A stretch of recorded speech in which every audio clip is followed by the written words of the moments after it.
Bienvenidas y bienvenidos a la conferencia virtual Incorporando la infraestructura natural en el Plan Nacional de Saneamiento. Gracias por conectarse y participar en el día de hoy. Este evento es organizado por el Proyecto de Infraestructura Natural para la Seguridad Hídrica con el Ministerio de Vivienda, y el proyecto de infraestructura natural es liderado por Forest Trends en alianza con sus socios Condesan, la Sociedad Peruana de Derecho Ambiental, Ecodecisión y el Imperial College de Londres. El proyecto es financiado por la Agencia de los Estados Unidos para el Desarrollo Internacional y el Gobierno de Canadá. Mi nombre es Marta Chavarría, directora de Ecodecisión, y seré la moderadora de esta sesión. Antes de iniciar, les reiteramos las recomendaciones para que tengan una buena experiencia de conferencia, que usen audífonos y se acerquen a su router para mejorar su sonido. Y además, cualquier pregunta o comentario que utilicen por el chat. Tienen una opción de preguntas que estaremos recabando para poderlas contestar en la medida que tengamos tiempo y si no, posterior al evento. La sesión está proyectada también por Facebook Live de las diferentes instituciones involucradas y le damos la bienvenida también a esos oyentes. Comencemos a hablar un poco sobre lo que ha sido la infraestructura natural en el sector de agua y saneamiento, y en ese sentido me permito dar unas palabras comentando la experiencia que hemos vivido desde Ecodecisión por muchos años, monitoreando cuál es la inversión del sector de agua y saneamiento en infraestructura natural. Ha sido un largo camino de muchos años donde definitivamente Perú se perfila como un líder. Inicialmente han sido experiencias esporádicas de diferentes países, pero con el tiempo vemos escalar las experiencias, convirtiéndose la inversión en infraestructura natural en el sector de agua y saneamiento en políticas públicas que exijan la inversión y que garanticen que podamos tener recursos y experiencias que mejoren la calidad del agua, el flujo y su regulación. En el año 2015, Ecodecisión realizó un estudio con apoyo de Forest Trends y la Asociación de Reguladores de América Latina, ADERASA, para tratar de dimensionar la inversión en infraestructura natural del sector de agua y saneamiento. En dicha ocasión empezábamos a ver experiencias puntuales en el Perú, como el caso de Moyobamba y el caso de Cusco, que buscaban crear fondos especiales para invertir en la protección de las fuentes de agua.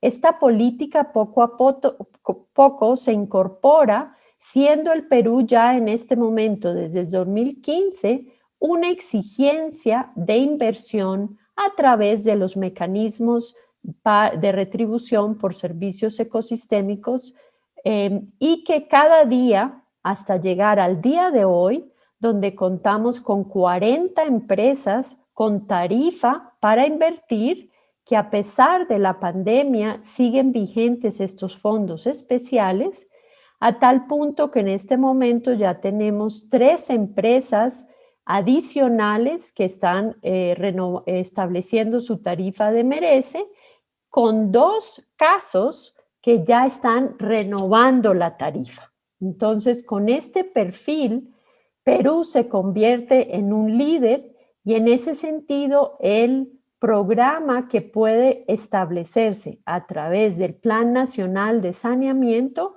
puede convertir al Perú en la inversión más importante en la región latinoamericana en infraestructura natural desde el sector de agua y saneamiento. Los proyectos de manejo de infraestructura natural siguen ganando auge para que sean medios para mejorar la disponibilidad y la calidad del agua y, en ese sentido, la seguridad hídrica de la población.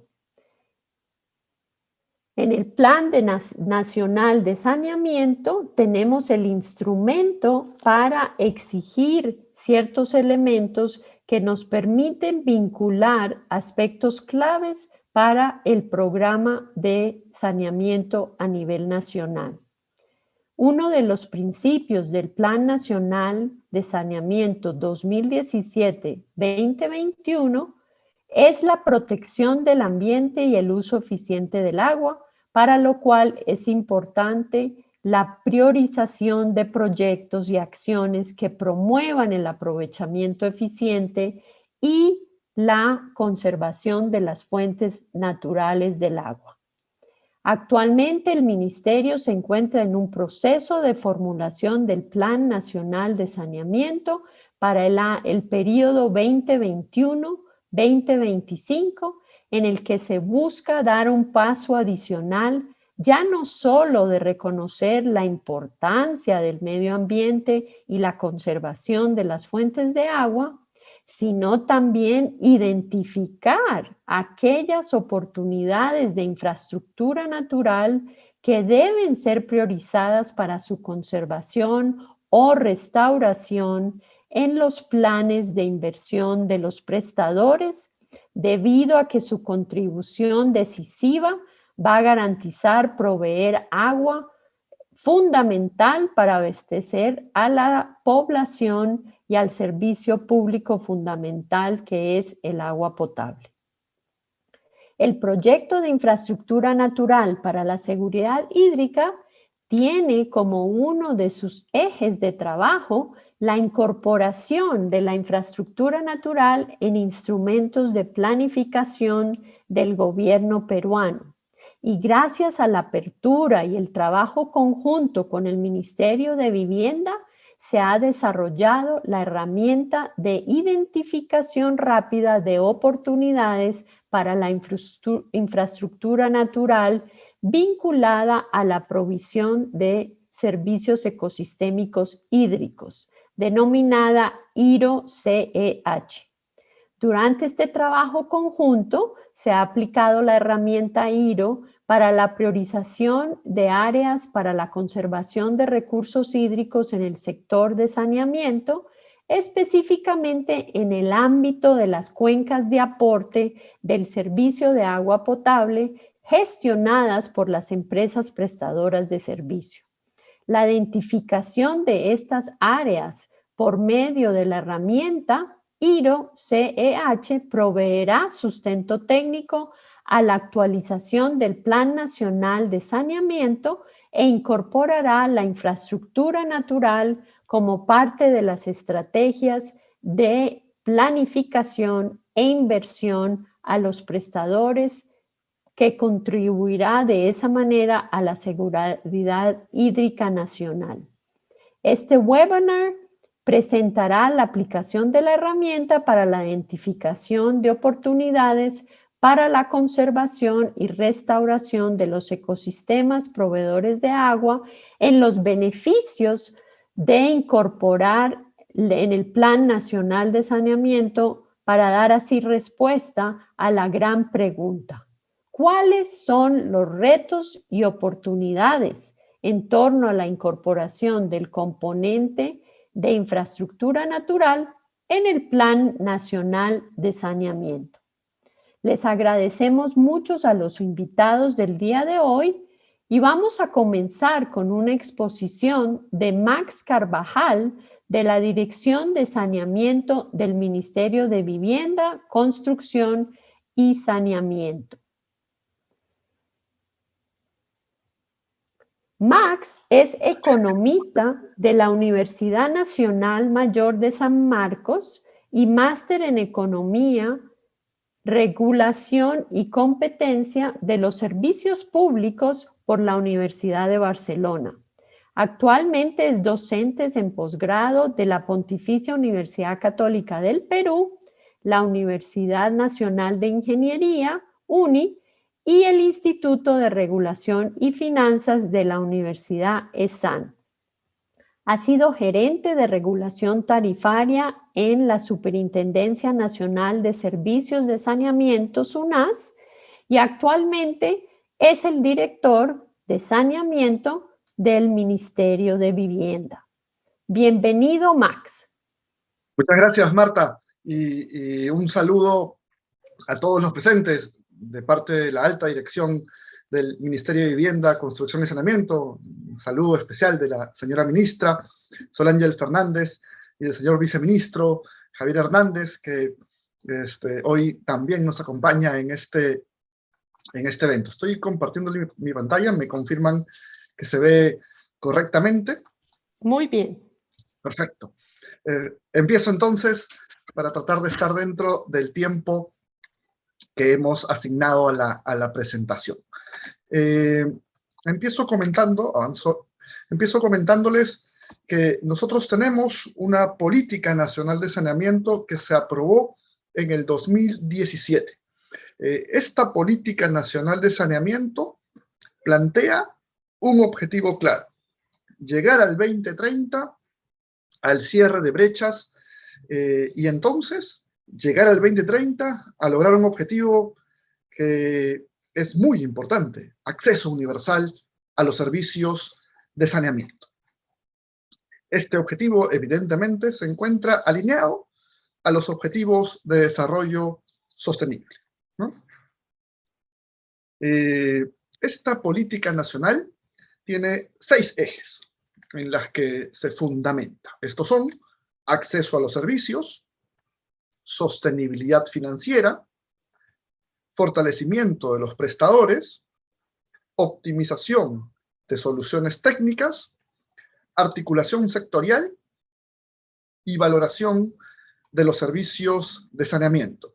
Como ustedes pueden ver, estos ejes tienen una interrelación unos con otros. Es imposible lograr sostenibilidad sin valoración de los servicios, por ejemplo, ¿no? Todos estos ejes se encuentran interrelacionados. Es también preciso mencionar que estamos trabajando en una futura actualización de la Política Nacional de Saneamiento en el marco de los lineamientos del CEPLAN, ¿no? Que mantendrán esta misma estructura, pero que incorporarán otros aspectos, a propósito también de algunas modificaciones que les quiero comentar un poquito más adelante. Cuando uno ve el sector y ve el reto que tenemos, se da cuenta que hay muchos problemas que resolver. Por ejemplo, esta gráfica nos presenta cómo ha ido evolucionando el acceso a agua y el acceso a alcantarillado u otras formas de disposición sanitaria discreta. Estas son las líneas continuas. Se dan cuenta que venimos en un constante crecimiento en cuanto al acceso a los servicios de saneamiento. Pero la brecha todavía es bastante grande. Hay mucho trabajo por realizar en los siguientes años. Asimismo, en esta misma gráfica tenemos el presupuesto modificado, el presupuesto institucional modificado de los 3 niveles de gobierno año a año y cuánto se logró finalmente devengar. Entonces nos damos cuenta que hay un reto enorme por incrementar la cantidad de recursos en el sector. La brecha de infraestructura del 2030, la que estamos calculando y estamos por publicar en esta actualización, en este Plan Nacional de Saneamiento 2021-2025, nos reporta un monto de casi 100.000 millones de soles. Se necesita mucho dinero para cerrar esta brecha, pero también se necesita gestionar mejor el presupuesto que se tiene para lograr una mayor eficiencia en el gasto. ¿Qué otros problemas enfrentamos? Equidad. Estuvimos dándole muchas vueltas a cómo presentábamos este problema que es conocido por todos. Y llegamos a este par de gráficos. En el eje X, ustedes pueden ver acceso. Y en el eje Y, en el eje vertical, ustedes pueden ver gasto mensual, ¿no? Siempre es mucho mejor reportar gasto que ingreso. Y nosotros podemos ver claramente con esto que hay un problema muy marcado de equidad en cuanto a servicios de saneamiento. Las poblaciones que tienen más acceso son las poblaciones de más ingresos. Eso es muy claramente demarcado en este gráfico, y además también uno puede notar que hay una diferencia urbano-rural también muy marcada, ¿no? Esto en cuanto a acceso a agua, pero si discutimos alrededor de disposición central discretas, lo que incluye alcantarillado, la gráfica es todavía más clara, ¿no? Tenemos un problema de equidad que se puede claramente, que se refleja claramente en que las personas de menores ingresos tienen menos acceso a los servicios de saneamiento, y también está muy marcado el problema diferenciado entre urbano y rural. En cuanto a las EPS, en cuanto a las empresas prestadoras de servicios de saneamiento, como sabemos, tenemos 50 prestadores en el ámbito nacional, en el ámbito de 15.000 habitantes o más. Primero, tenemos claramente un problema de atomización.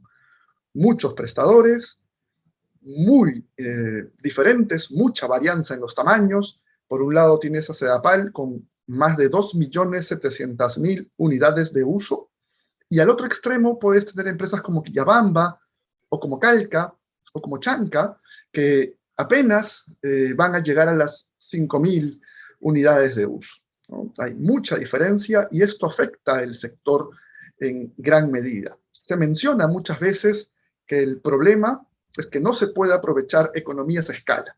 Aunque en nuestro caso hay que recalcar que el problema realmente, más que de economías a escala, es el de economías de ámbito o economías de alcance, ¿no?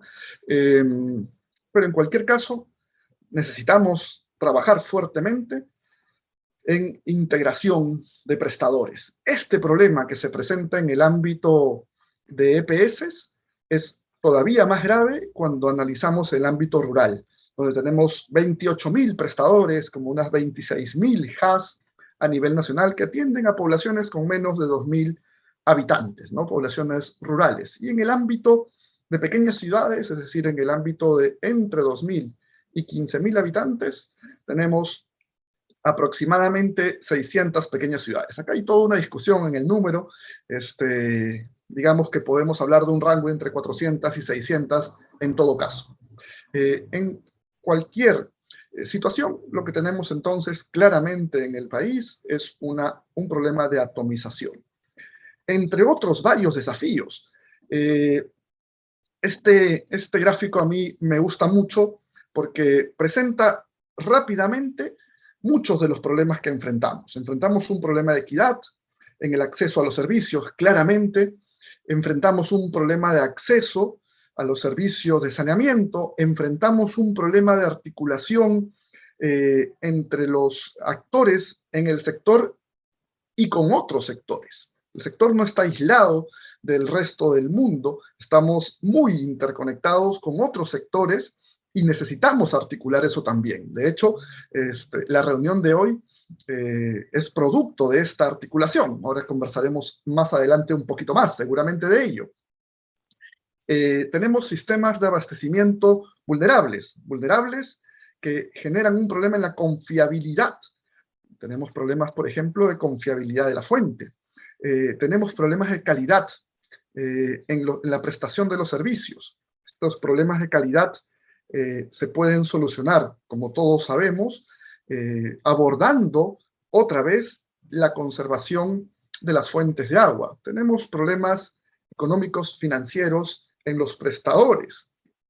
Tenemos problemas de vulnerabilidad frente a riesgos naturales y antrópicos. Buena parte de la gestión de riesgo de desastres se puede abordar desde la mirada de la infraestructura natural. tenemos problemas como, por ejemplo, la debilidad en la gestión de los prestadores. Ahora, también tenemos otro tipo de problemas, como por ejemplo, el acceso a opciones tecnológicas ineficientes y otras veces no sostenibles. Esto también se puede mirar desde la perspectiva de infraestructura natural, complementándola con infraestructura gris, ¿no? Y también he resaltado de este mismo color el problema de baja valoración de los servicios, porque yo he podido identificar que no he visto a nadie que ni siquiera en una audiencia pública que esté en contra de conservar las fuentes. Es probablemente uno de los aspectos en los que todos están de acuerdo y todos quieren promocionar y que tiene que impulsarse mucho más fuerte y que puede ayudar a mejorar el resto de aspectos también. Avancemos un poco más adelante.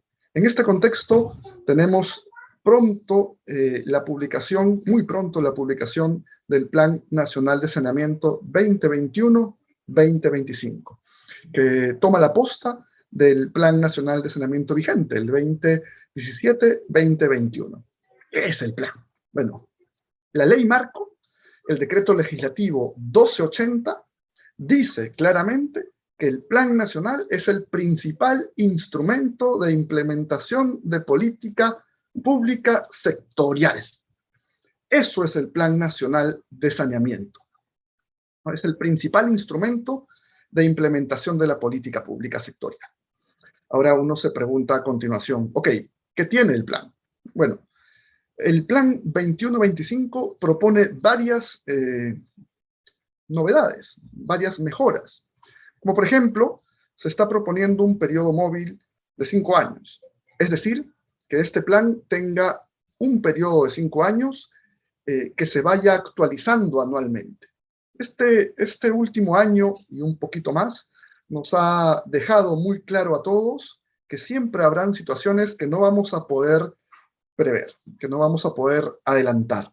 Y es importante poder ajustar las proyecciones que se hagan, sin mover el gran objetivo, pero ajustar el camino para llegar a él, ¿no?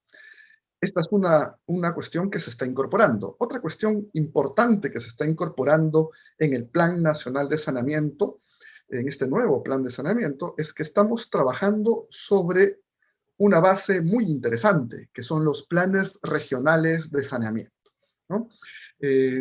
Por primera vez, el Plan Nacional de Saneamiento se hace con el insumo de los planes regionales de saneamiento que hemos trabajado con los gobiernos regionales y locales a nivel nacional. Esto ha sido una tarea titánica, pero se está logrando plasmar en el plan nacional, ¿no?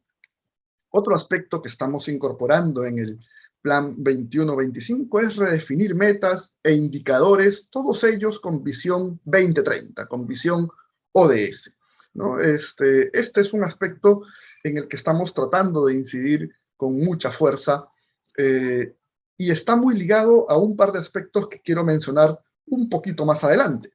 Uno de ellos es que ya no estamos intentando medir solamente la brecha de infraestructura gris, ¿no?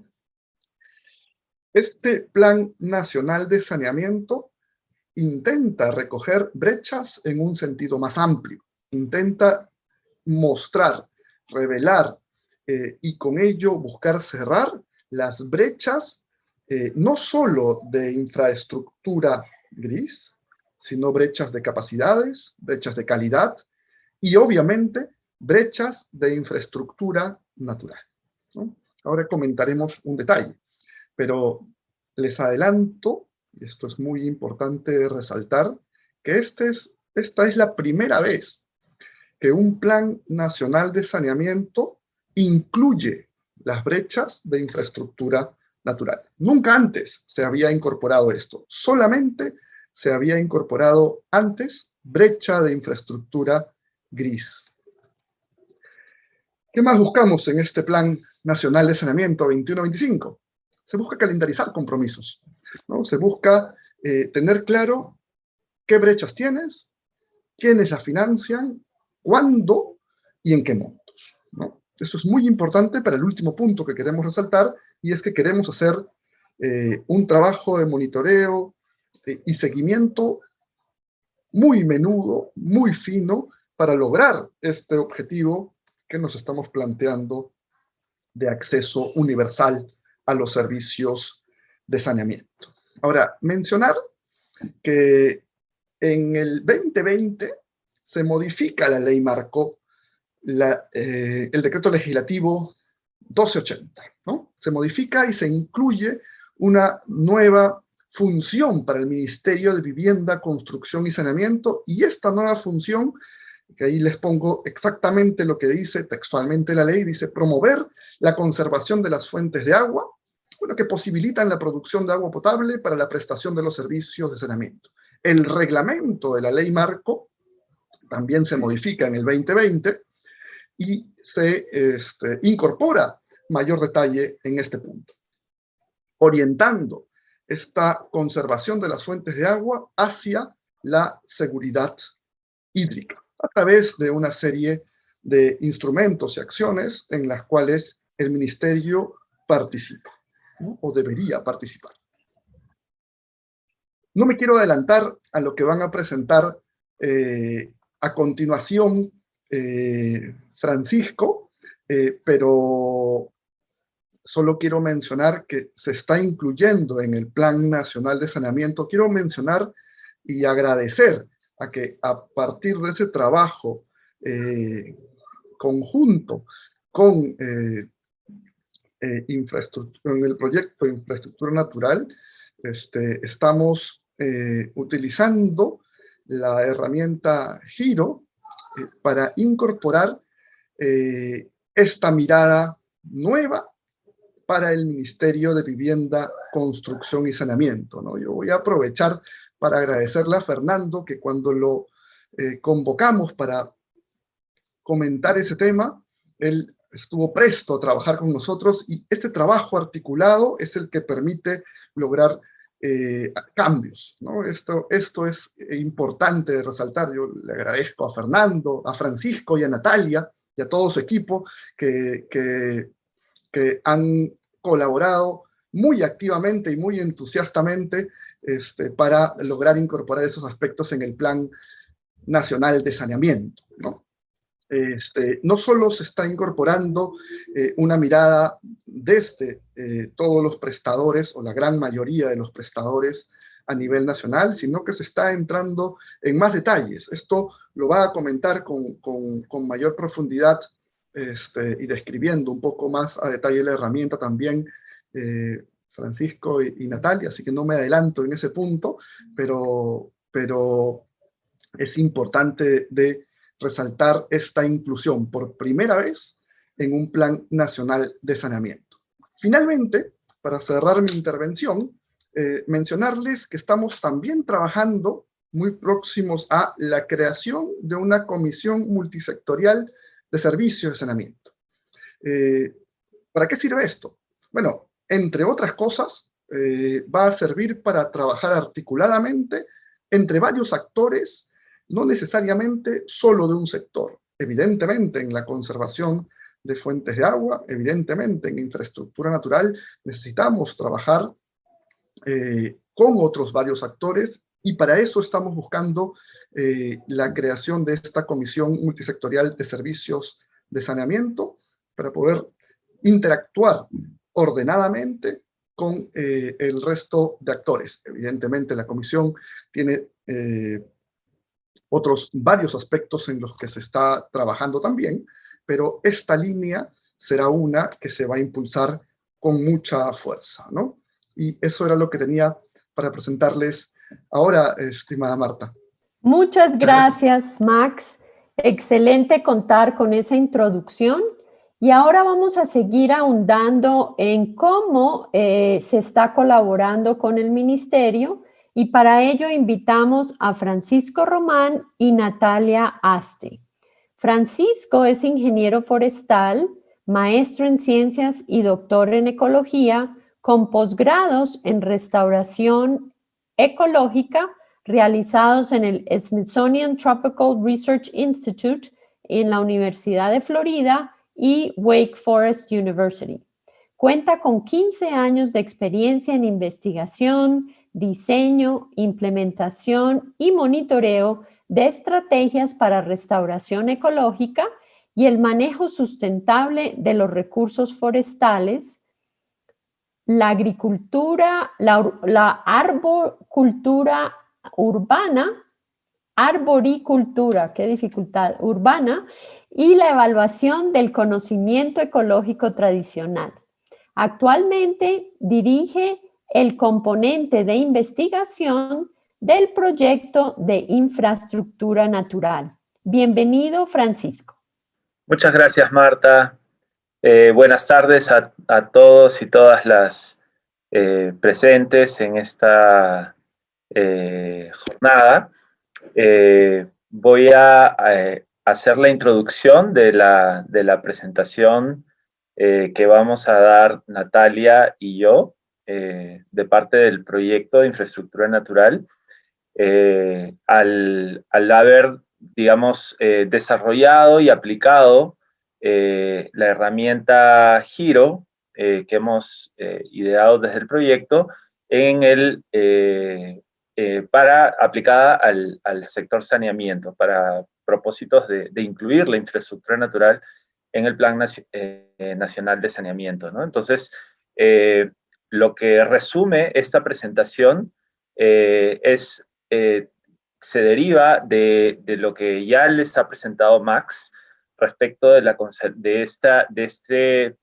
esta competencia que tiene ahora el Ministerio de Vivienda, Construcción y Saneamiento para poder conservar las fuentes de agua, ¿no? Y en ese sentido, conservar las fuentes de agua implica restaurar y conservar los ecosistemas que aseguran el agua para las empresas de agua y saneamiento, ¿no?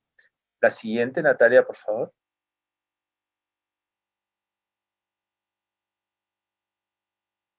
El contenido de la presentación, básicamente les vamos a mostrar todo el procedimiento técnico que hemos llevado a cabo, una breve introducción, los objetivos, la metodología, los resultados y las conclusiones. Siguiente, por favor.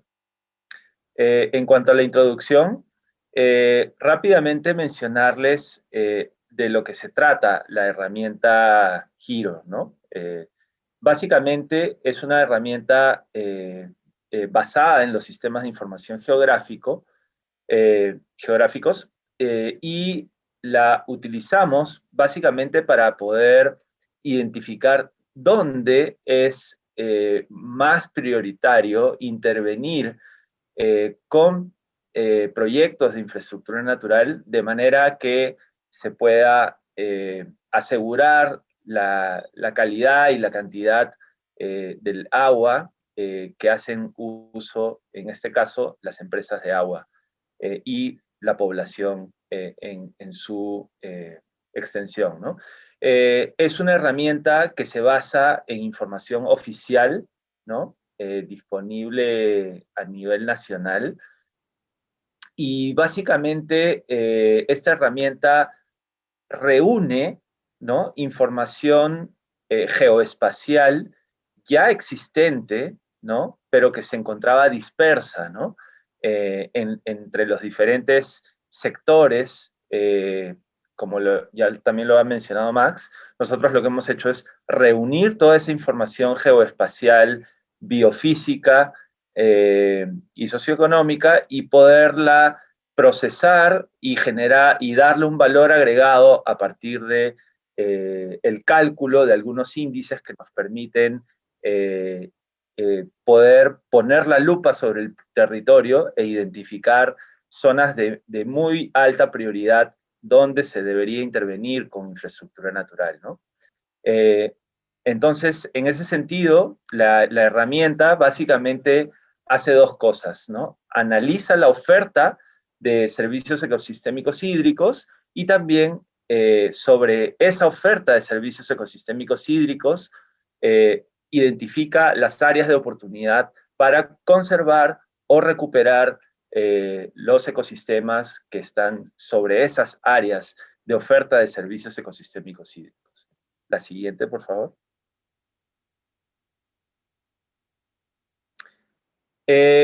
Como ya también lo ha mencionado Max, tanto dentro de la ley como en el reglamento y en el Plan Nacional de Saneamiento, ya desde la versión anterior se veía la necesidad de incorporar, de proteger el ambiente y hacer un uso eficiente del agua, ¿no?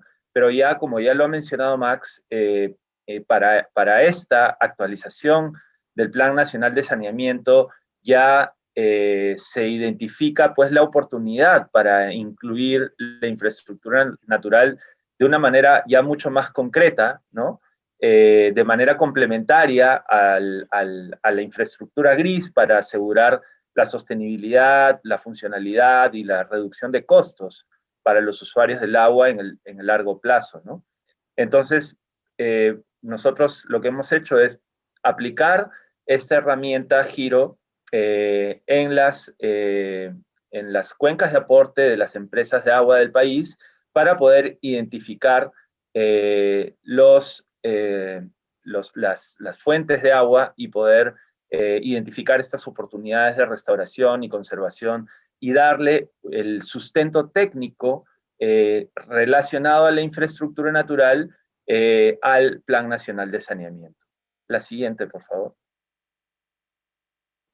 En cuanto a los objetivos de este trabajo que hemos desarrollado en colaboración con el Ministerio de Vivienda, la primera cosa importante era, bueno, entonces, ¿dónde? ¿No? Esta herramienta responde a la pregunta del dónde intervenir con infraestructura natural.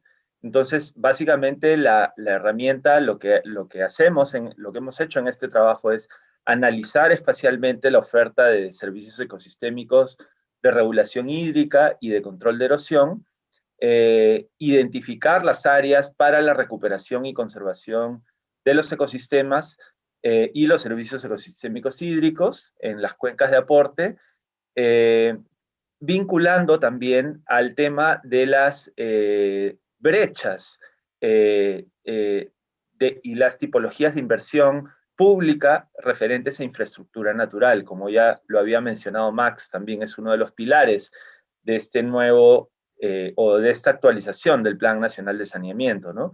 Y el tercer objetivo también fue de validar de manera participativa todo el proceso metodológico que les vamos a mostrar y los resultados de la identificación de áreas para la conservación de recursos hídricos. La siguiente, por favor. Ya para la metodología, la siguiente, por favor. La metodología consta básicamente de 4 fases. La primera fase fue una revisión en la literatura para poder seleccionar los modelos de información geoespacial que pudiéramos aplicar en el país, que pudieran ser aplicables en el país de acuerdo a sus requerimientos de información. En una segunda fase, hacer ya el análisis de la oferta de servicios ecosistémicos de regulación hídrica y de control de erosión. En una tercera fase, identificar las áreas para la conservación y para la conservación de recursos hídricos en el sector saneamiento, y en la fase 4, la validación participativa de las áreas priorizadas, ¿no? Y con todo ello, construir el sustento técnico que requiere el Ministerio de Vivienda para poder lanzarse a conservar las fuentes de agua que le otorga como competencia la ley, ¿no? La siguiente, por favor. Y bueno, para la presentación ya de la metodología y los resultados, los dejo con mi colega Natalia Aste. Ella es geógrafa y es la geógrafa del proyecto. Y Nati les va a presentar ya más detalladamente la metodología y los resultados obtenidos. Nati, adelante. Gracias, Francisco. Yo me voy a permitir presentar a Natalia, licenciada en Geografía y Medio Ambiente de la Pontificia Universidad Católica del Perú, con experiencia en proyectos para la conservación y recuperación de los ecosistemas altoandinos y amazónicos, experiencia en gestión integrada de recursos hídricos y modelamiento hidrológico de cuencas hidrográficas.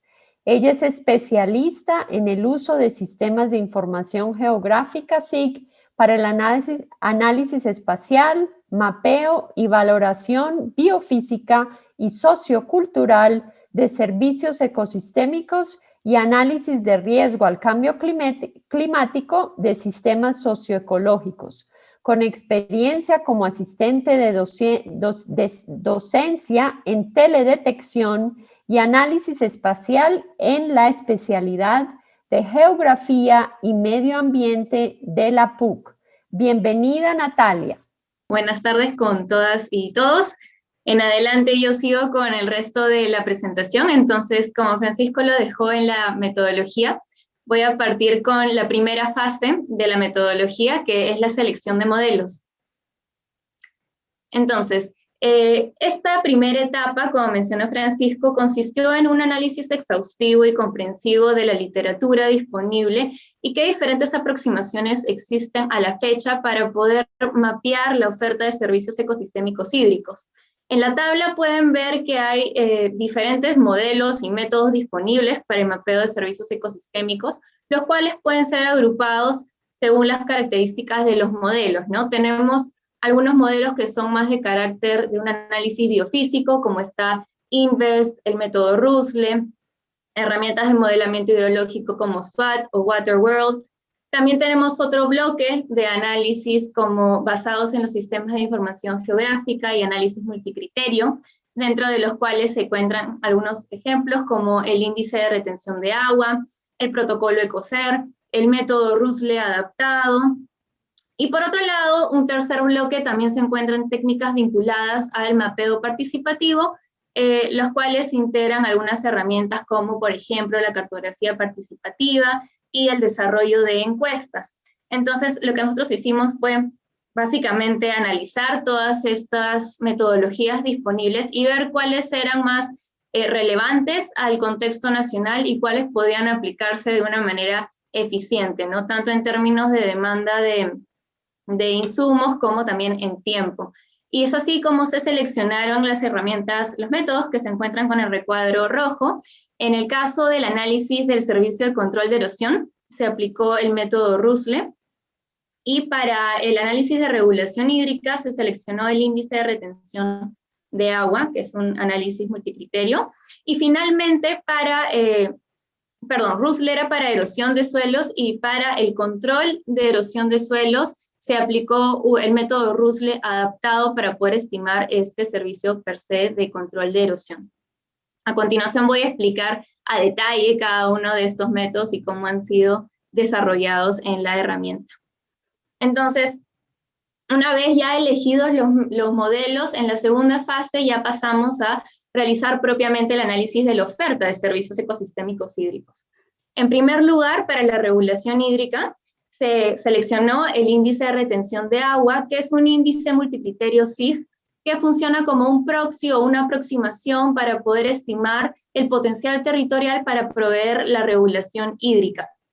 Este índice básicamente demuestra tres principales procesos, o recoge tres principales procesos vinculados a la regulación hídrica, que son la interceptación de la lluvia por la vegetación, la capacidad de infiltración y almacenamiento de agua en el suelo, y también el almacenamiento subterráneo. Y el índice se compone de dos principales factores. Por un lado, los factores vinculados al almacenamiento de agua a nivel del paisaje, y por otro lado, factores físicos y cómo estos influyen en la capacidad de regulación hídrica. Entonces, para el primer grupo de factores de almacenamiento del paisaje, se seleccionaron tres variables, que son el rol de la vegetación, el suelo y el almacenamiento subterráneo, y para cada una de estas variables se seleccionaron los insumos necesarios para caracterizarlos. Insumos claramente que son geodatos.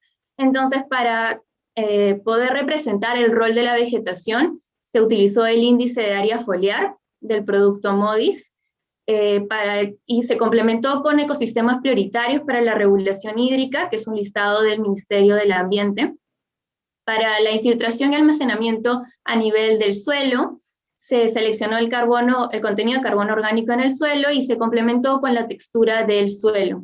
Y finalmente, para el almacenamiento subterráneo, se utilizó el mapa hidrogeológico nacional, el cual tiene valores sobre el nivel de permeabilidad de las unidades hidrogeológicas. En cuanto a los factores físicos, las dos variables fueron zonas impermeables, es decir, aquellas zonas donde por ningún motivo podría brindarse el servicio de regulación hídrica, como por ejemplo áreas urbanas o áreas mineras, y además se utilizó la variable de pendiente, ya que sabemos que la pendiente se vincula directamente con la capacidad de escorrentía superficial y la capacidad de que ésta también se infiltre en el suelo.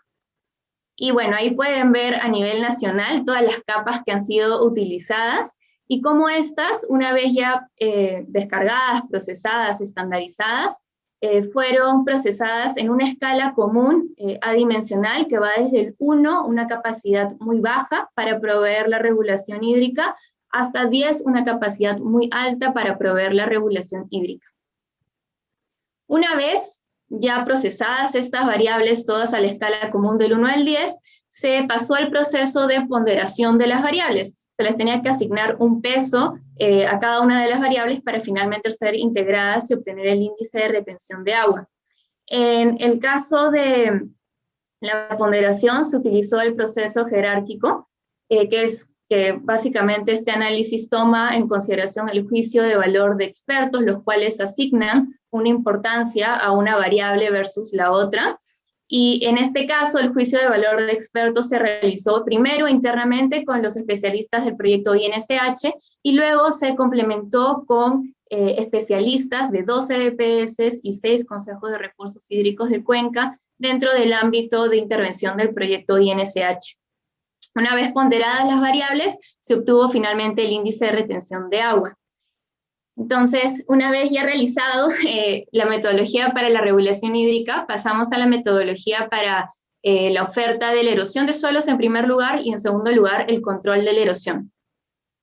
Entonces, como mencioné, para la erosión de suelos, el método utilizado fue el método Rusle, que como pueden ver en el lado izquierdo, se compone de 5 principales factores para poder estimar las pérdidas anuales de suelo por acción de la precipitación.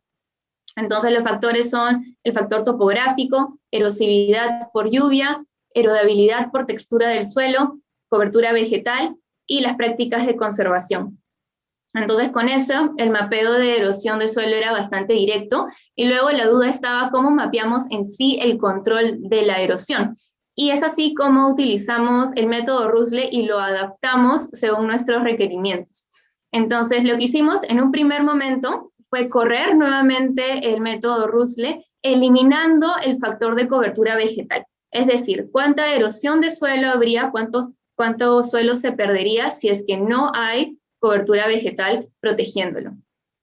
Y por otro lado, se calculó nuevamente Rusle, pero con el factor de cobertura vegetal, es decir, cuando ésta ya provee el servicio de control de erosión.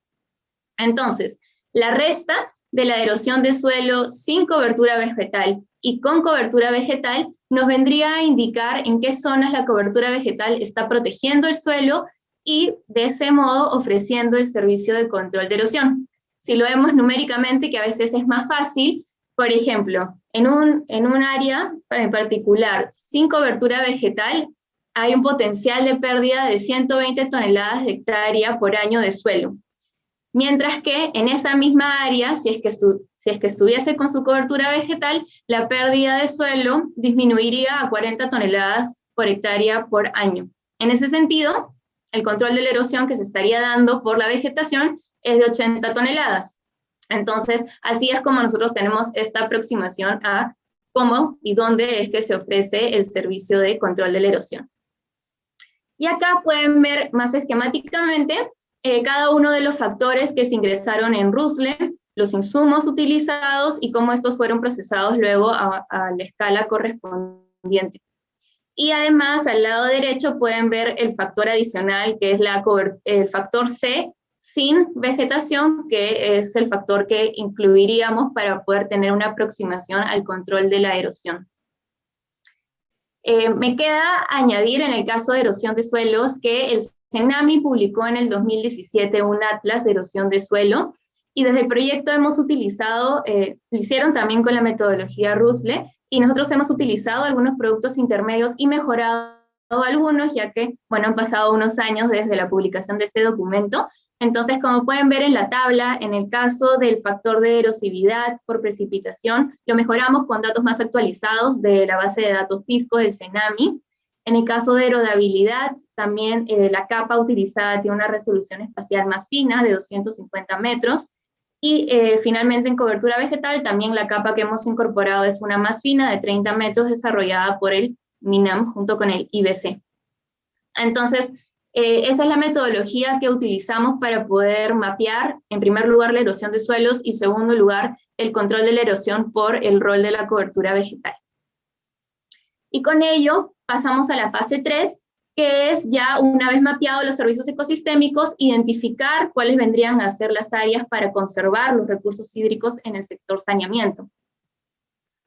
Entonces, ¿cuál fue el primer paso? Identificar una unidad de análisis. ¿Cuál es el área de interés para el sector saneamiento? Bueno, son las cuencas de aporte de las CPS. Entonces, restringimos nuestro análisis, que antes era nacional, ahora a esas unidades de análisis, que son las que pueden ver con el borde azul oscuro. Una vez ya identificado la unidad de análisis, caracterizamos la oferta de servicios ecosistémicos hídricos al interior de las mismas. Entonces, la regulación hídrica, el control de la erosión y la erosión de suelos. Y finalmente, para poder identificar las zonas para recuperar y conservar, seleccionamos algunas tipologías de inversión vinculadas al estado de la infraestructura natural. Entonces, para identificar áreas para recuperar, se seleccionaron dos tipologías de inversión pública. Por un lado, la tipología de ecosistemas del MINAM, el cual tiene como insumo las áreas degradadas, y se complementó con la tipología del sector agrícola, de Midagri, con ecosistemas forestales, las cuales toman como insumo las áreas prioritarias para restaurar, que es el mapa ROAM. Y por otro lado, para identificar las áreas para conservar, seleccionamos la tipología de apoyo al uso sostenible del MINAM, y los insumos para poder mapear esta tipología, que hasta el momento no tiene un mapeo oficial, fue el poder identificar áreas que actualmente no se encuentran degradadas, es decir, que se encuentran en un buen estado de conservación, y que a su vez se encuentran dentro del ámbito de comunidades campesinas y nativas, ya que esta tipología hace referencia a la importancia de comunidades que impulsen cadenas de valor sostenibles. Entonces, ya con este proceso de unidad de análisis, oferta de servicios y tipologías, ya podríamos tener como resultado las áreas para la conservación de recursos hídricos en el sector saneamiento. Entonces, una vez ya obtenidas esas áreas, procedimos a realizar la validación. Y esta validación fue de carácter participativo, con talleres virtuales, para poder validar las áreas. Y esta validación participativa se realizó en el ámbito de 6 consejos de recursos hídricos de Cuenca, en verdad 5, ya que Tambo Moquegua aún no se ha establecido, con 12 EPS dentro de las cuencas priorizadas por INSH, que son las que ven en borde anaranjado en el mapa, y la validación fue realizada con 107 participantes profesionales, de los cuales 61% eran hombres y 39% mujeres. ¿Y cuáles fueron las técnicas que aplicamos para esta validación participativa? En un primer momento, realizamos una cartografía participativa de servicios ecosistémicos, en la cual les brindamos a los participantes un mapa como el que ustedes pueden ver en la presentación, con la oferta de servicios ecosistémicos y las áreas ya priorizadas, y los participantes podían utilizar diferentes elementos sobre el mapa para poder identificar si es que había conformidad con las áreas que se habían mapeado, si es que no había conformidad, y si es que quizás habían otras áreas que deberían ser priorizadas que la herramienta no había identificado. Entonces eso nos sirvió a nosotros como un resultado para poder ir ajustando lo que habíamos obtenido con Giro.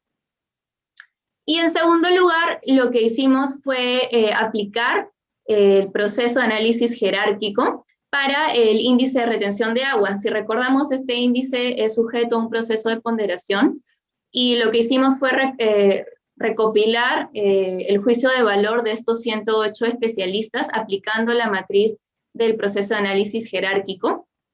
Entonces, así obtuvimos un resultado más representativo de los pesos que se le debería de asignar a cada una de las variables, no solo considerando lo que los especialistas del INSH proponemos o consideramos, sino también lo que los especialistas de los consejos de recursos hídricos de cuencas y EPS consideran importante. Y es así como se obtuvo esos pesos para poder finalmente obtener un mapa final de regulación hídrica con el índice de retención de agua. Ahora voy a pasar a los resultados para ver qué es lo que hemos obtenido en cada una de estas fases metodológicas.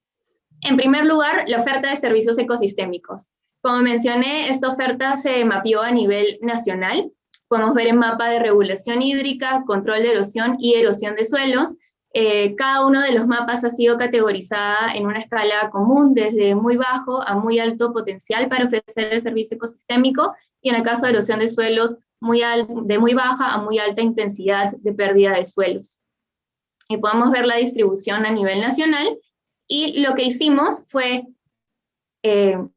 acortar, reducir el ámbito de análisis a las cuencas de aporte. Entonces ahora podemos ver el resultado de los servicios ecosistémicos dentro de estas cuencas de aporte, y en este caso lo que hicimos sí fue quedarnos solamente con aquellas zonas donde la prioridad es desde media, alta a muy alta, y dejar de lado las prioridades muy baja y baja, pues intervenir sobre esas áreas no se representaría en un beneficio hídrico. Entonces, una vez ya mapeados los servicios ecosistémicos hídricos, pudimos obtener las áreas para la conservación de recursos hídricos ya asociadas a las diferentes tipologías de inversión seleccionadas. Y como pueden ver acá, se corrió para 47 EPS con 133 cuencas de aporte, y se obtuvo que al interior de estas 133 cuencas de aporte hay aproximadamente 5.5 millones de hectáreas para la conservación de recursos hídricos, lo cual representa el 21% de las cuencas de aporte. De estas 5.5 millones de hectáreas, el 62% estarían vinculadas a la recuperación de los ecosistemas y los servicios ecosistémicos que brindan, y por otro lado, el 38% restante a la conservación de los ecosistemas. Acá podemos ver los resultados ya desagregados según el servicio ecosistémico que sustentan. Entonces, en el caso de estas zonas para la recuperación, exclusivamente del 3.4 millones de hectáreas, el 38% sustentan el servicio de regulación hídrica, el 32% son zonas donde hay una alta erosión de suelos, entonces es necesario recuperar esos ecosistemas para proteger el suelo, y por otro lado, el 30% restante son zonas donde se ofrecen tanto hay erosión de suelos como regulación hídrica, por lo tanto es importante recuperarlos para proveer un escenario de doble ganancia hídrica. Y por otro lado tenemos los resultados desagregados por servicios ecosistémicos hídricos para las zonas para la conservación de ecosistemas. Entonces, de los 2 millones de hectáreas para la conservación, el 67% son zonas que ofrecen la regulación hídrica en prioridad desde media a muy alta. Por lo tanto, de seguir conservando esas zonas, estaríamos asegurando también la provisión de la regulación hídrica. Tenemos luego que 22% de estas áreas son zonas donde se ofrece el control de la erosión, y del mismo modo su conservación aseguraría la retención del suelo. Y 11% de los 2 millones de hectáreas son zonas de oferta de ambos servicios ecosistémicos, y nuevamente de intervenir sobre ellas estaríamos obteniendo un doble beneficio hídrico. Y para terminar, en cuanto a los resultados, acá podemos ver el mapa con las cuencas de aporte y las áreas para la conservación de recursos hídricos, ahora desagregadas según la tipología de inversión. es muy importante tener mapeado estas tipologías de inversión, porque finalmente si es que se van a desarrollar algún proyecto de inversión pública, este tiene que verse asociado a una brecha y una tipología específica, ¿no? Entonces, para los formuladores de proyectos es importante tener este dato. Y así vemos que de los 5.5 millones de hectáreas para la conservación de recursos hídricos, bueno, en el caso de conservación, el 100% se vinculan con la tipología de apoyo al uso sostenible, porque es la única que utilizamos para este análisis, pero en el caso de áreas para la recuperación, las tipologías que seleccionamos fueron 2. Entonces, de estas áreas, el 87% corresponden a la tipología del MIDAGRI, de ecosistemas forestales, las cuales se concentran principalmente en la vertiente del Pacífico, y luego un 9% de las áreas para la recuperación corresponden a la tipología de ecosistemas del MINAM, y también hay un 4% de área de traslape entre ambas tipologías, tanto del sector ambiente como del sector agrario.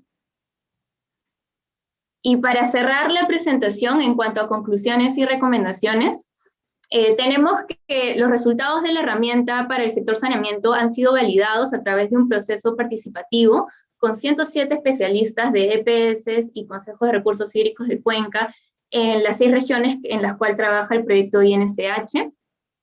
La aplicación en el sector saneamiento ha permitido identificar aproximadamente 5.5 millones de hectáreas para la conservación de recursos hídricos en un total de 133 cuencas de aporte para 47 EPS a nivel nacional. De estas 5.5 millones de hectáreas, 38 corresponderían a la conservación de los ecosistemas y el 62% a la recuperación de los mismos. La identificación de las áreas para la conservación de recursos hídricos se basa en información nacional y global. Sin embargo, por lo tanto, se recomienda que se actualice la herramienta con información idealmente primaria para que sea más precisa, o si no secundaria, pero que a la vez tenga un nivel de precisión más alto para ámbitos de intervención más reducidos. Hay que recordar que este análisis ha sido corrido a nivel nacional. Finalmente, la información generada debería estar disponible para las EPS, para los GORES, para los consejos de recursos hídricos de Cuenca, entre otros actores, para poder propiciar el desarrollo de proyectos de inversión o instrumentos de planificación enfocados en la recuperación o en la conservación de los servicios ecosistémicos hídricos, específicamente en el marco de la implementación y difusión del Plan Nacional de Saneamiento 2021-2025. Y bueno, quiero agradecerles a todos por su atención y ya podemos luego pasar a la ronda de preguntas. Muchas gracias. Muchas gracias, Natalia, Francisco, por contar con esta herramienta. El desarrollo de la misma y el fortalecimiento de la misma es clave para poder alimentar el mismo Plan Nacional de Saneamiento. Antes de abrir a preguntas, que agradecemos un montón lo que está surgiendo en el chat, queremos oír los 2 comentarios de nuestros panelistas. En ese sentido, vamos a comenzar con Magdalena Guimac, que es la especialista en gestión de recursos hídricos para la gestión integral de recursos hídricos en la ANA. Y luego vamos a contar con Fernando Momi, director del proyecto de infraestructura natural para la seguridad hídrica. Adelante, Magdalena.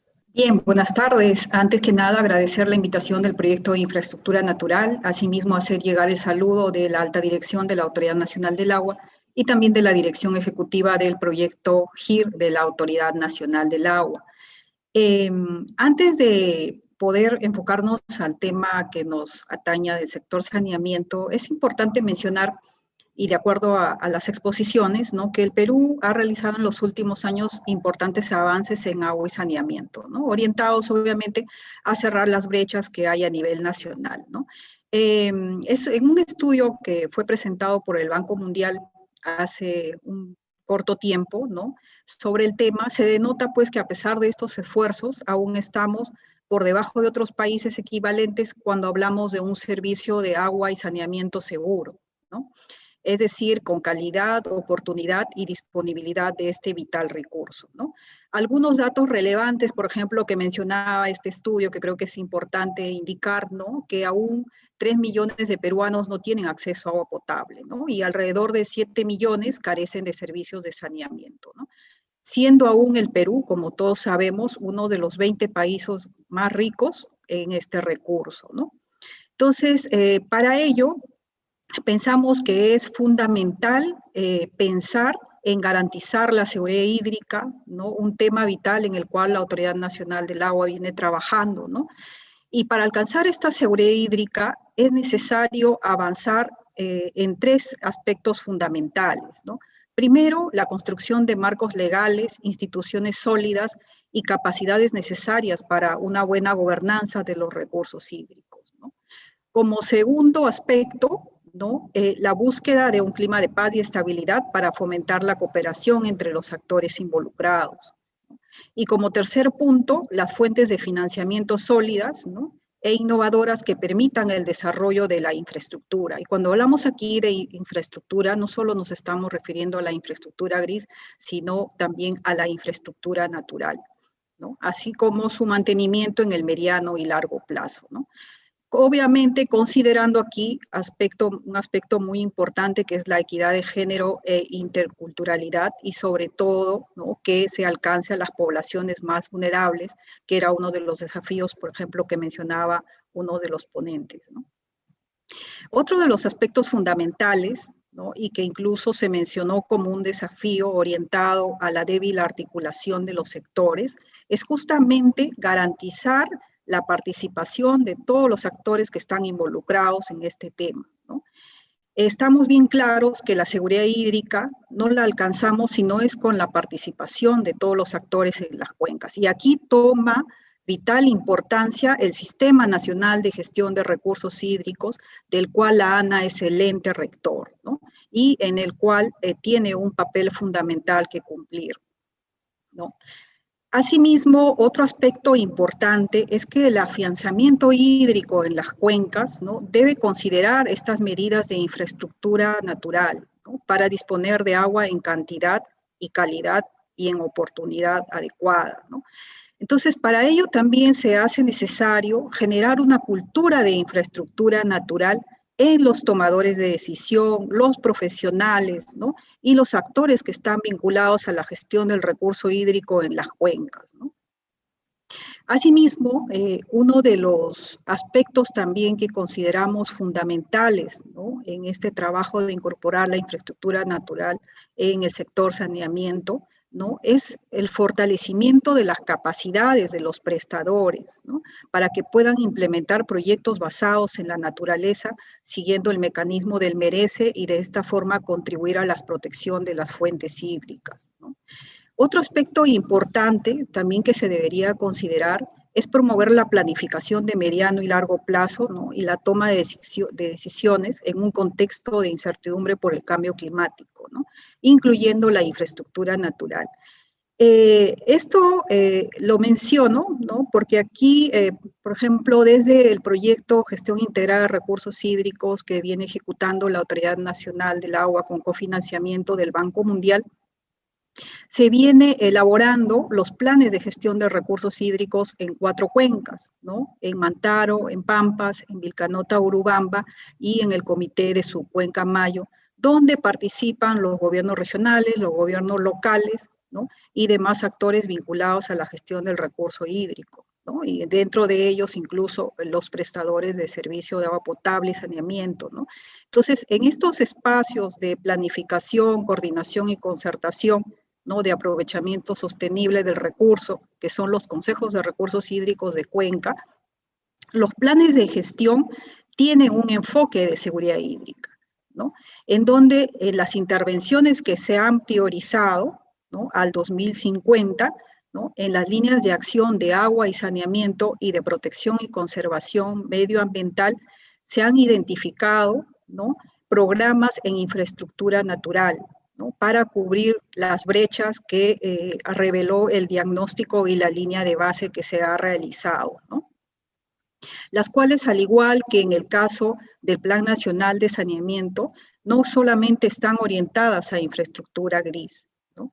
Entre las acciones, por ejemplo, que consideran estos programas, y subprogramas que se han identificado en estas 4 cuencas, ¿no? Podemos mencionar acciones de forestación, de reforestación con especies autóctonas, ¿no?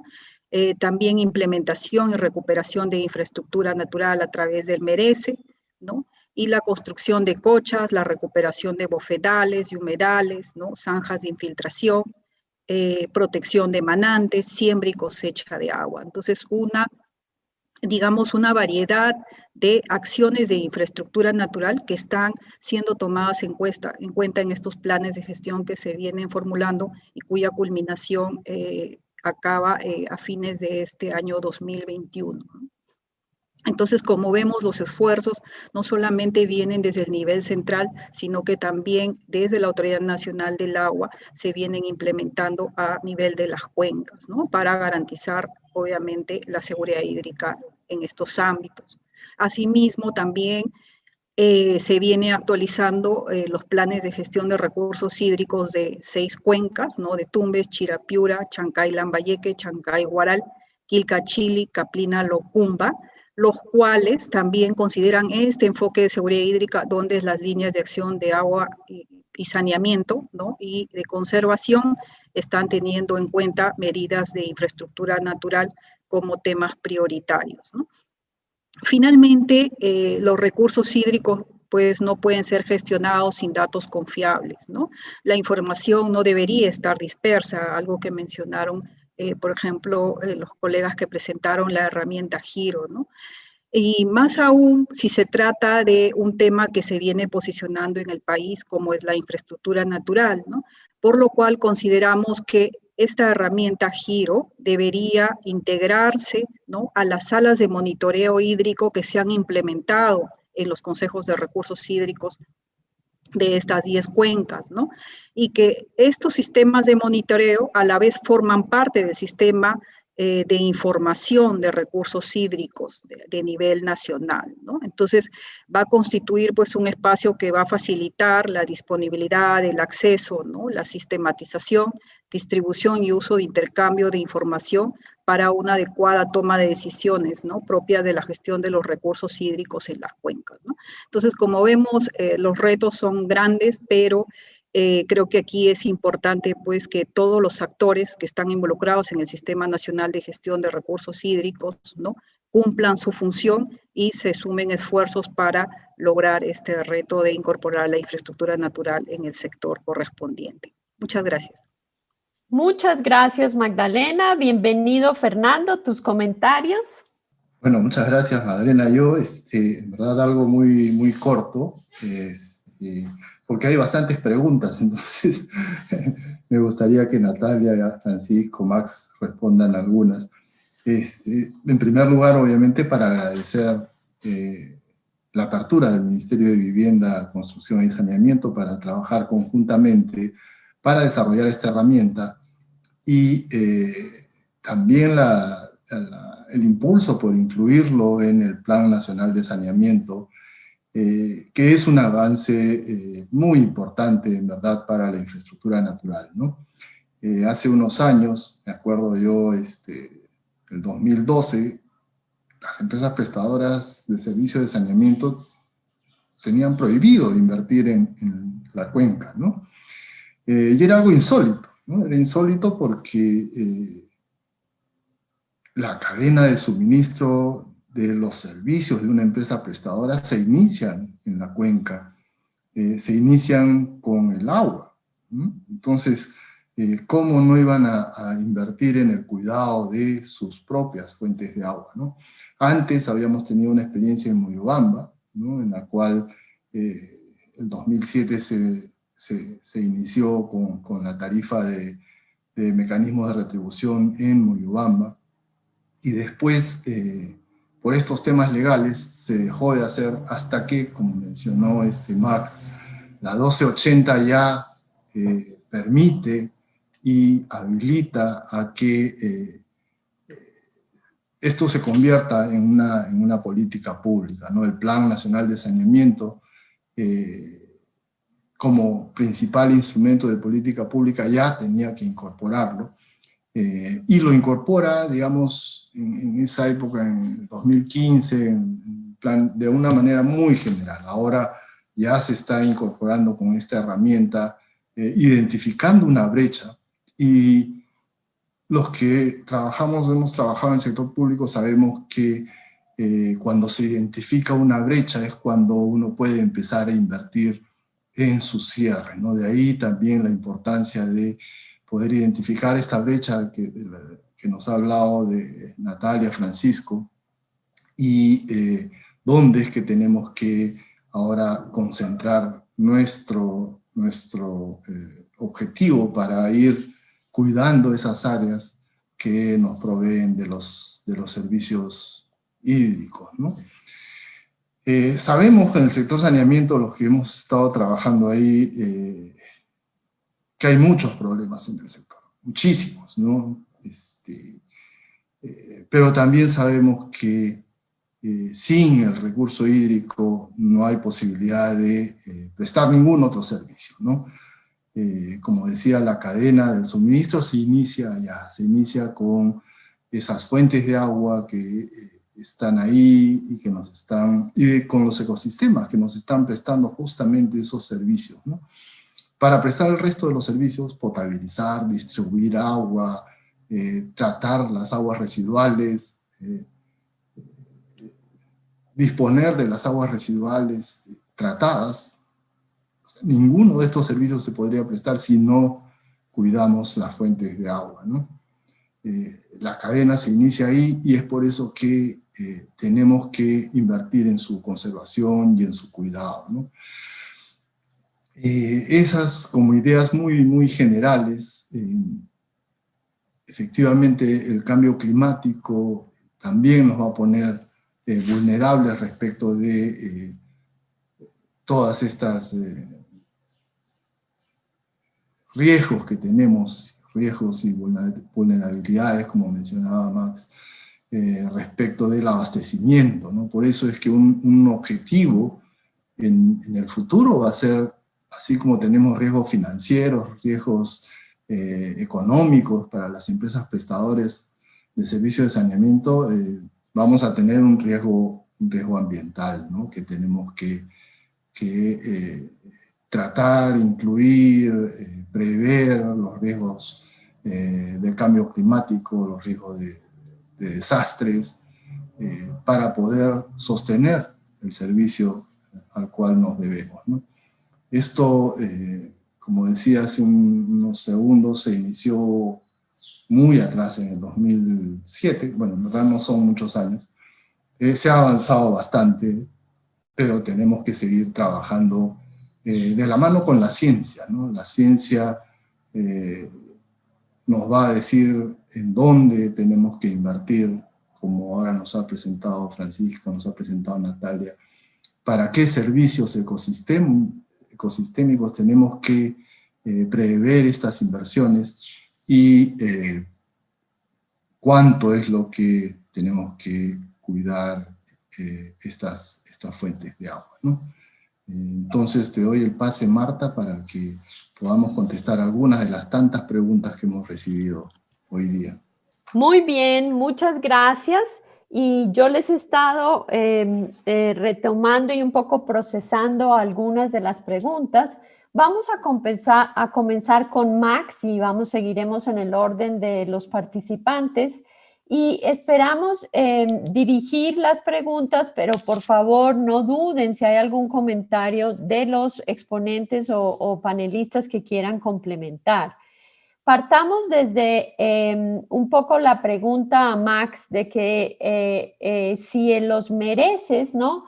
Se han identificado que cuentan con algunos cuellos de botella, como es el área de prestación, ¿no? El DAP de los usuarios. Entonces, los estudios presentados para la integración de las actividades de saneamiento con las de infraestructura natural, ¿cómo se financiarían, ¿no? Hablemos de este vínculo merece y el propio sector propiamente. Adelante, Max. Gracias, muchas gracias, Marta.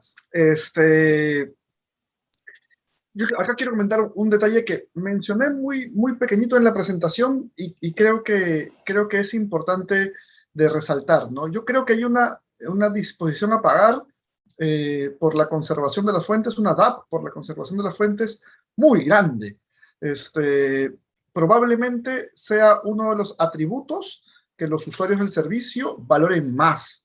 Yo he tenido la suerte de estar a cargo de la gerencia de regulación tarifaria de SUNAS y haber tarificado a alrededor de 30 empresas. Y en audiencias públicas, por ejemplo, siempre hay muchos aspectos que mencionar. Fernando también conoce bien esa situación, pero la verdad es que probablemente la situación donde todos están de acuerdo, donde tú dices, bueno, vamos a conservar y para esto estamos destinando esta cantidad de dinero, pues es casi unánime el que están de acuerdo las personas. Esto en audiencias públicas. Ahora paso a la parte un poco más técnica y me voy a estudios de valoración económica.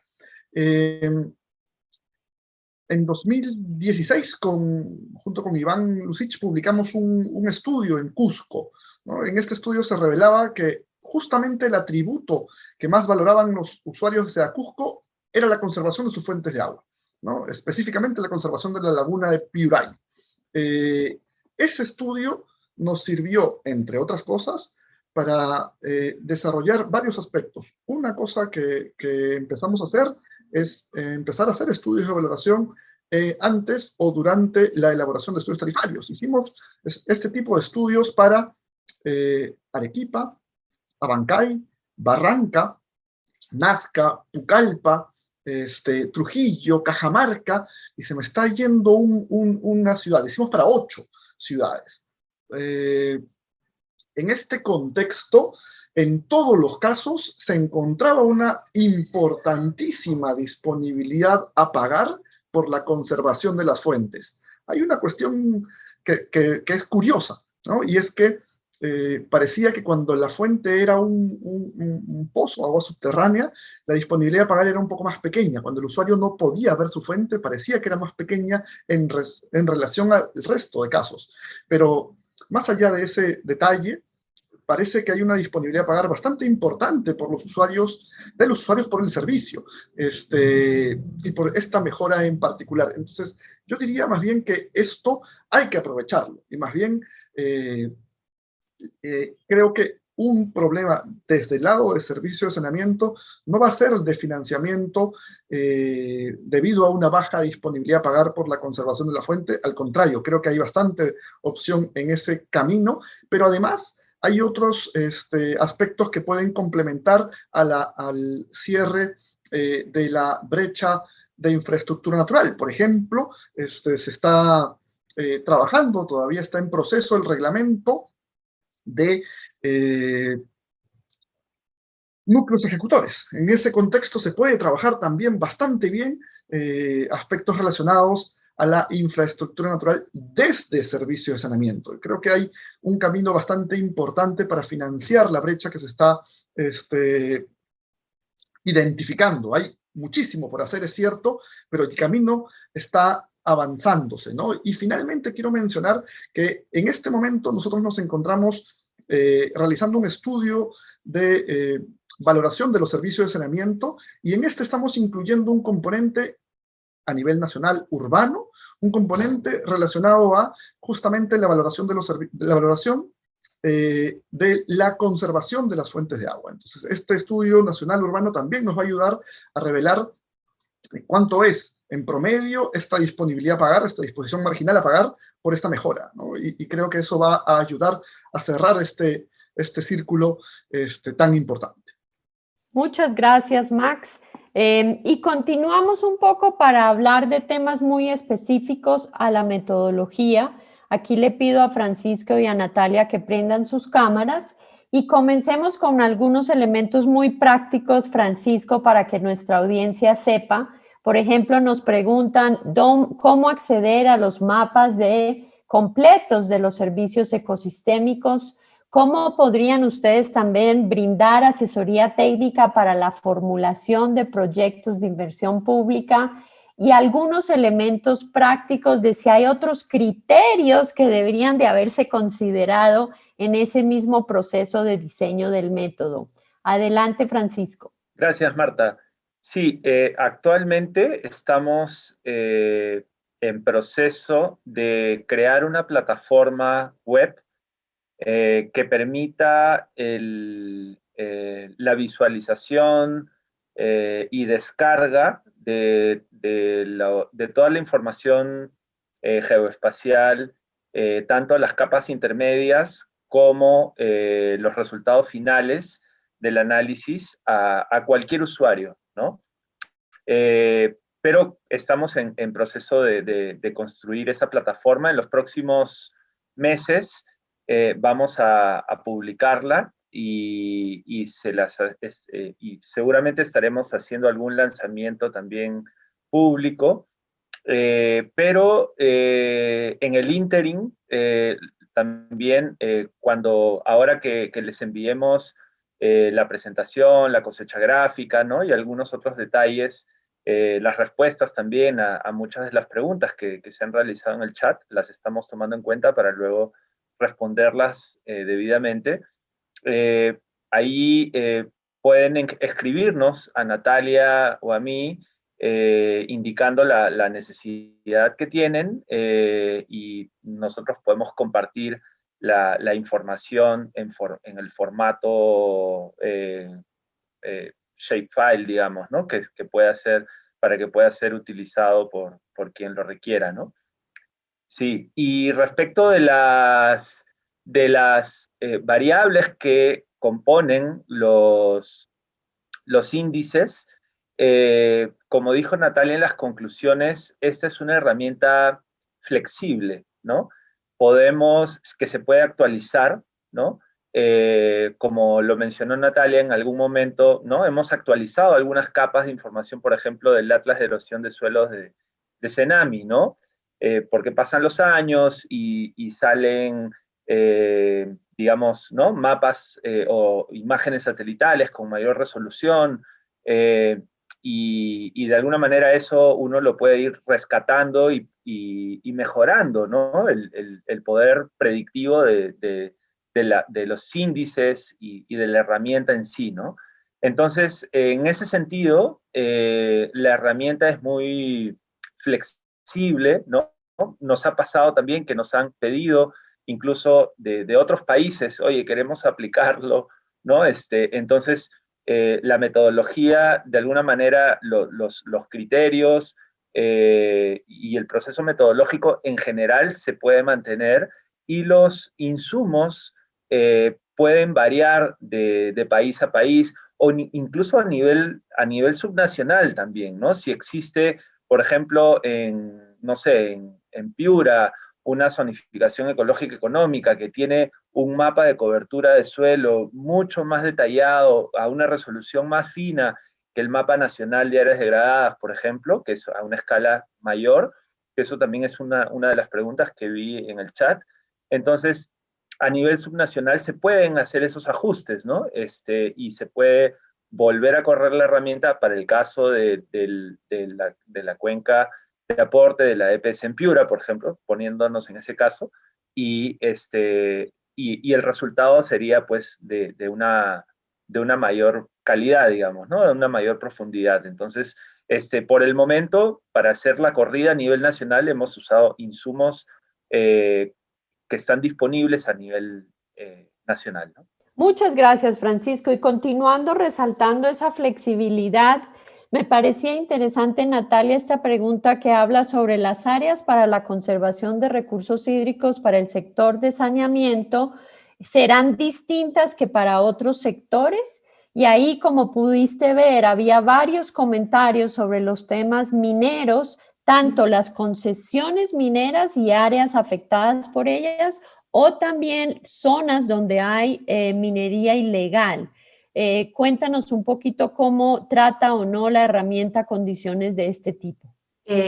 Bueno, en primer lugar, si es que va a variar para otros sectores, en términos espaciales, tener clarísimo que este análisis es para el sector saneamiento, entonces la unidad de análisis de por sí ya está definida al ámbito de las cuencas de aporte. Entonces, ese es algo que es exclusivo para el sector saneamiento. Pero por otro lado, también saber que esta metodología que identifica áreas para la conservación de recursos hídricos toma otras tipologías de otros sectores. No es que se ha creado una tipología exclusiva para el sector saneamiento, ¿no? Sino se han tomado tipologías del sector ambiente y del sector agrícola, ¿no? Entonces, en ese sentido, está tomando áreas que también potencialmente podrían ser intervenidas para esos dos sectores por separado, sin embargo, restringidos al ámbito de las EPS. Y bueno, respecto al área minera, siempre es complicado, especialmente intervenir sobre zonas de minería ilegal por el tipo de gestión y derechos que tienen esas zonas. Sin embargo, cuando se identifican, por ejemplo, las zonas para recuperar o restaurar, ya que se utilizan insumos como áreas degradadas, en gran medida esas áreas degradadas corresponden a zonas de minería ilegal, ¿no? Entonces, de poder tener el Estado la capacidad de intervenir sobre estas áreas sería definitivamente prioritario. Tenemos muchas preguntas, escogimos las más generales, pero sepan que todas las preguntas por detalle que sean serán respondidas posteriormente. Ustedes tendrán acceso a la grabación, como también el material presentado, y responderemos también las preguntas. Nos encanta poder sistematizar esas preguntas porque un poco ayuda a que otras personas también puedan tener mayor información con esas respuestas. Por cuestiones de tiempo, invitamos ahora el cierre al panel al viceministro de Construcción y Saneamiento, el señor Javier Ernesto Hernández Campanella. Él es ingeniero sanitario, egresado de la Universidad Nacional, con estudios culminados de maestría en gestión ambiental y políticas en la Facultad de Salud Pública de la Universidad de Carolina del Norte en Chapel Hill, Estados Unidos. Se ha desempeñado en cargos directivos en los sectores de saneamiento, ambiente y salud, así como el diseño y ejecución de programas de inversión de alcance nacional y políticas públicas. Bienvenido, señor viceministro. Muy buenas tardes, Marta. Muchas gracias a todos los que han organizado este importante evento y también a quienes hoy nos acompañan y que, por lo que leo, han hecho una importante y relevante cantidad de comentarios y preguntas, ¿no? Bueno, hemos asistido a esta presentación de esta herramienta de identificación rápida de oportunidades para la infraestructura natural vinculada a la provisión de servicios ecosistémicos hídricos y la cual, pues, desde ya se convierte en un insumo bastante útil, tanto para los prestadores de servicios como para el propio sector, ¿no?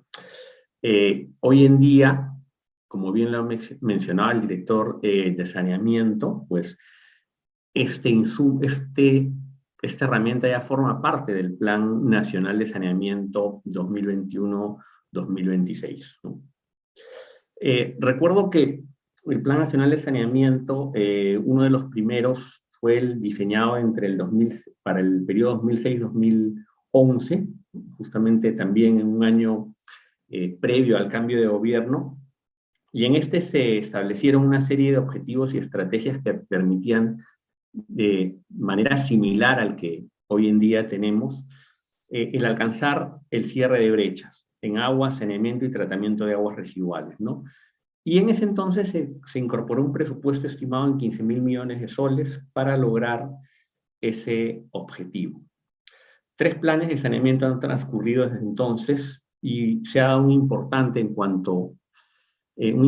avance en cuanto a este cierre de brechas. Sin embargo, todavía subsisten algunos elementos como la atención a población en el ámbito rural, principalmente dispersa, y la carencia de servicios en zonas periurbanas, ¿no? En donde lamentablemente el crecimiento informal e ilegal justamente de ocupación del suelo, pues no permite que se logre este ansiado objetivo. Los planes se han ido enriqueciendo. El que se ha mencionado el día de hoy incorpora una serie de elementos que tienen que ver con elementos ambientales, elementos de economía circular y como el que hoy nos convoca. Consideramos que desde el sector que esta herramienta, como bien se ha señalado, y cuya metodología hemos podido presentar, hemos podido observar, será de muchísima utilidad, sobre todo para los prestadores del servicio. Pero también, a su vez, esta presentación, este evento, plantea una serie de retos hacia adelante, ¿no? Que tienen que ver con desarrollo de capacidades, el contar con mayores recursos, sobre todo hoy en día que venimos, o que seguimos casi en una post-pandemia, ¿no? Y en donde ha habido una serie de restricciones de tipo económico y que probablemente persistan en los siguientes años, pero también requerimos de una mejor coordinación entre las diferentes instituciones vinculadas al manejo de los recursos hídricos y sobre todo una mirada común que nos permita abordar este problema, que nos permita incorporar estos elementos que cada día se hacen más necesarios, sobre todo para contar con un servicio sostenible y de calidad. Definitivamente, como bien lo mencionó Fernando Momi, el principal insumo del sector pues lo constituye el agua. Y qué mejor objetivo que cuidarla tanto en cantidad como en calidad para asegurar la provisión de sobre todo en los años venideros. Bueno, con estas palabras, finalmente, pues, doy por concluido el presente evento. Muchas gracias. Muchas gracias, señor viceministro. Les pedimos a todos los panelistas y expositores e invitados a que prendan sus cámaras porque queremos hacer una foto. Y luego les tenemos una sorpresa, entonces, por favor, no se alejen. A ver, Luis. Estamos todos. Muchas gracias. Foto. Falta Max. Muy bien. Max, faltó Max. Max. Ahí está, a Max. ver, otra vez, ahí estamos. Muy bien, gracias a todos. Gracias, Luis. Entonces Gracias, ahora viceministro. invitamos Gracias, a Margarita Reyes, que como saben nos ha ayudado en el pasado en hacer un cierre gráfico que resume todo lo que hemos visto el día de hoy. Adelante, Margarita, bienvenida. Muchas gracias. Voy a compartir mi pantalla con la conversación que tuvimos hoy. Como siempre, todos los conversatorios que he acompañado han sido muy enriquecedores y todo lo que se haga por inversión en infraestructura natural nunca va a sobrar, ¿no? Al contrario, es como una inversión a futuro. Entonces, hoy estuvimos hablando de cómo se ha incorporado el tema de la infraestructura natural en el Plan Nacional de Saneamiento. Nos hablaron que estos son planes pues que rigen, digamos que son el principal instrumento de política pública y que rigen como la inversión en los temas de saneamiento, en los temas de agua, en los temas de, aquí le decimos alcantarillado, también supongo que también allá. Y nos hablaron de algunos retos que se tienen con respecto al tema de que en 2030 se tenga una cobertura total del recurso hídrico. Entonces nos hablaron que hay un tema de recursos, hay un tema de brecha en infraestructura. En ese momento se hablaba de infraestructura gris. Había una brecha también de acceso y aquí sale un tema entre lo rural y lo urbano que también surgió a lo largo de las diferentes conversaciones. También nos hablaron de una atomización de los prestadores, ¿no? Como hay unos que son muy grandes, otros que son más pequeños, y esto hace que el sector no esté como coordinado como debería estar. Nos hablaron también de esa desarticulación dentro del mismo sector, la vulnerabilidad por desastres naturales, y nos hablaron también de la confiabilidad del recurso hídrico. que esos son los retos, digamos, que se enfrenta como este plan. El nuevo plan 2021-2025 nos trae como aspectos nuevos y nos hacían hincapié en 6 aspectos nuevos. Voy a nombrar algunos. Entonces, periodo móvil de 5 años, se busca identificar brechas en un sentido más amplio, fundamentado en los planes regionales de saneamiento, y aquí nos hacían también como caer en cuenta que la intención es que se logre una mayor participación de las regiones, ya no solamente el nivel central proponiendo, sino teniendo en cuenta y escuchando lo que están diciendo las regiones.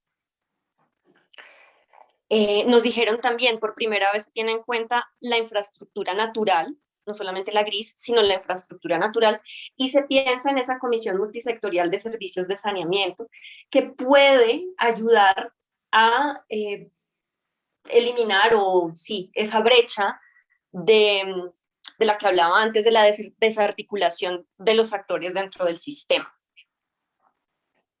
Luego nos hablaron de la herramienta Giro, SEH, y nos dijeron como puntos claves: es una herramienta que analiza y es una herramienta que prioriza oportunidades. Entonces, hace una priorización de la infraestructura natural, dónde se debe invertir, y se basa en datos oficiales. Está centrada en la pregunta del dónde. ¿Dónde se hace la inversión? Nos hablaron de las 4 fases. Una primera que fue la selección de modelos, una segunda que es el análisis de la oferta de servicios ecosistémicos, una tercera fase que es la identificación de áreas para la conservación, una cuarta fase que es la validación participativa, y vuelve y sale la palabra participación, y todo esto se convierte en el sustento técnico del plan de saneamiento. Luego nos hablaron de como grandes conclusiones. Entonces nos decían: validación a través de un proceso participativo, 5.400.000 hectáreas priorizadas. Nos pedían, hay que hacer una actualización constante de la información oficial porque la herramienta se basa en esa información. Entonces, si queremos una herramienta actualizada, la información debe estar actualizada. Y también decían, los datos de este estudio de Giro deben estar abiertos a los diversos actores. ¿Para qué? Para tomar decisiones, podría decir yo, en tiempo real, porque se basa en información en tiempo real. Luego nos hablaron de estos retos, ¿sí? Y nos hablaron de marcos legales, del tema de seguridad, del tema de recursos económicos. Nos dijeron, hay que seguir trabajando de la mano de la ciencia. Y definitivamente lo que esto comprueba es que cuando se basa en cuando hay evidencia de datos, pues se hace una inversión, por un lado, segura, y por otro lado, pues que va a resolver realmente problemas que necesitan resolverse. Nos hablaron de ese desarrollo de capacidades y nos hablaban también de cómo generar una cultura de infraestructura natural dentro de los diversos actores. Nos hablaron también de estos planes de gestión de recursos hídricos. Nos dijeron, hay que cuidar el recurso, y nos lo dijo el último ponente también, hay que cuidar el recurso. No logramos nada pensando en grandes infraestructuras y el recurso pues no está como debe estar. Y yo saqué como grandes palabras, digamos, que resumen un poco como la charla. Entonces, la gran palabra, diría yo, es participación.